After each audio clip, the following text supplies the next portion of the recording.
এক ক্লিকে photo edit করার চিন্তা করলে আমাদের মাথায় যে অ্যাপসটির কথা আছে সেটি আছে লাইটরুম, যেখানে প্রিসেট কপি পেস্টের মাধ্যমে আমরা খুবই সহজে ফটো এডিট করতে পারি। কিন্তু এই ফিচারগুলো সবসময় আমাদের কাছে থাকে না, এগুলো খুঁজে পেতে আমাদের অনেক সমস্যার সম্মুখীন হতে হয়। তাই আজকের ভিডিওতে আমি আপনাদের জন্য নিয়ে আসি এমন একটি অ্যাপ যেটার মাধ্যমে আপনারা আনলিমিটেড লাইটরুম ফিচারগুলো ডাউনলোড করতে পারেন একদম ফ্রিতে। অ্যাপটি কীভাবে ডাউনলোড এবং ইনস্টল করবেন সব কিছুই দেখিয়ে দিব ভিডিওর মধ্যে, তাই ভিডিওটি শেষ অবধি দেখার অনুরোধ রইল। তো চলুন আমাদের আজকের ভিডিওটি শুরু করা যাক। তবে ভিডিও শুরু করার আগে ছোট্ট একটা রিকোয়েস্ট, আপনি যদি আমাদের চ্যানেলের নতুন দর্শক হয়ে থাকেন তাহলে অবশ্যই চ্যানেলটিকে সাবস্ক্রাইব করবেন এবং পাশে থাকা বেল আইকনটি ক্লিক করে দেবেন আমাদের পরবর্তী আপডেটগুলো মিস না করতে চাইলে। তো গাইস, আনলিমিটেড লাইটরুম ফিচারগুলো ডাউনলোড করার জন্য আপনাদের প্রথমে একটি অ্যাপ ডাউনলোড করতে হবে। অ্যাপ ডাউনলোড করার জন্য আমরা প্রথমে গুগল প্লে স্টোরে চলে যাই এবং সার্চ বারে লিখি প্রিসেট ফর লাইটরুম মোবাইল, এটা লিখে সার্চ করি। তারপরে এখান থেকে এই অ্যাপ্লিকেশনটা আমরা সিলেক্ট করে দিই। তারপরে অ্যাপ্লিকেশনটা ডাউনলোড করি, ডাউনলোড করার পরে ওখানে ক্লিক করি। তারপরে কিছুক্ষণ এখানে লোড নেবে। লোড নেওয়ার পর আপনাদের সামনে ঠিক এরকম একটা ইন্টারভিউ শো করবে। তো এখান থেকে আপনারা যেই ফিচারটা ডাউনলোড করতে চান ওই ফিচারটার উপর সিলেক্ট করে ওই ফিচারটার উপর একটা ক্লিক করে দেবেন। মনে করেন আমি এই ফিচারটা ডাউনলোড করবো, এই জন্য এই ফিচারটার উপর একটা ক্লিক করলাম। তারপর এখান থেকে হাউ টু ইউজ, মানে এটা কীভাবে ইউজ করবেন ফিচারটা ওটা দেখানো হয়েছে। আর এখানে কোনো অ্যাড আসলে এটাকে একটু দেখে তারপরে ক্রস করে দেবেন। এখান থেকে ডাউনলোড করার জন্য ডাউনলোড বাটনে ক্লিক করবেন, একটু কোনো পারমিশন চাইলে তারপরে অ্যালাউ করে দিবেন।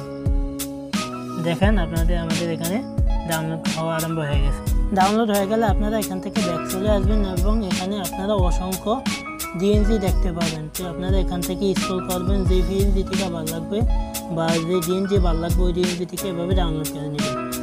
তো ডিএনজি ফাইলগুলো ডাউনলোড হওয়ার পরে আমাদের চলে যেতে হবে লাইটরুম অ্যাপ্লিকেশনের মধ্যে, কারণ আমরা লাইটরুমের মাধ্যমে ছবিটাকে এডিট করব। এই জন্য অল্পটিতে ক্লিক করি এবং এখান থেকে প্লাস আইকনে ক্লিক করে ডিএনজি ফাইলটাকে আমরা লাইটরুম অ্যাপসের মধ্যে ইম্পোর্ট করে দিই। এর মধ্যে ক্লিক করে একটু ওয়েট করি, লাইটরুম অ্যাপসের মধ্যে ফাইলটি ইম্পোর্ট হতে হবে। ফাইল ইম্পোর্ট হওয়ার পরে ফাইলটির উপর ক্লিক করি। তারপরে এখান থেকে থ্রি ডট আইকনে ক্লিক করি। তারপরে কপি সেটিংসে ক্লিক করে জিওমেট্রিটাকে অন করে দেই, টুলসটাকে অন করে দিই। এই অ্যারো বাটনে ক্লিক করে দিই এবং এখান থেকে ক্রপটাকে উঠিয়ে ব্যাগে চলে আসি। তারপরে রাইট বাটনে ক্লিক করে দিই। দেখেন সেটিংসটা কপি হয়ে গেছে। আবার ব্যাক চলে আসি এবং এখান থেকে যেই ছবিটা এডিট করতে চাই ওই ছবিটার উপরে ক্লিক করে দিই। থ্রি ডট আইকনে ক্লিক করি এবং এখান থেকে ফেস সেটিংটা অন করে দিই, ক্লিক করে দিই। দেখেন আমাদের ছবিটা এডিট হয়ে গেছে। তো দেখেন আমাদের চেহারা ভরে একটা লালচে ভাব চলে আসছে। এটা দূর করার জন্য আমরা কালার বাটনে ক্লিক করি এবং এখান থেকে মিক্সে চলে যাই।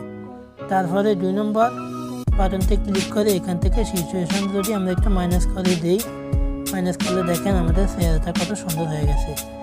তো ডান করে দেই ছবিটিকে। তারপরে আমরা চাইলে আরও ছবির মধ্যে অ্যাড করতে পারি, এই ফিচারটাকে এভাবে অ্যাড করতে পারি। দেখেন আমাদের এডিট হয়ে গেছে।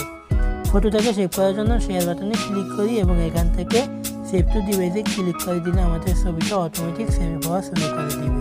তো বন্ধুরা, আমাদের আজকের ভিডিওটি এই পর্যন্ত। ভিডিও ভালো লাগলে একটি লাইক দেন, আর ভিডিও সম্পর্কিত কোনো মতামত থাকলে তো অবশ্যই কমেন্ট বক্সে লিখে জানান। আর আপনি যদি এই চ্যানেলের নতুন দর্শক হয়ে থাকেন তাহলে অবশ্যই এই চ্যানেলটিকে সাবস্ক্রাইব করবেন এবং পাশে থাকা নোটিফিকেশন বেল আইকনটি ক্লিক করে দেবেন।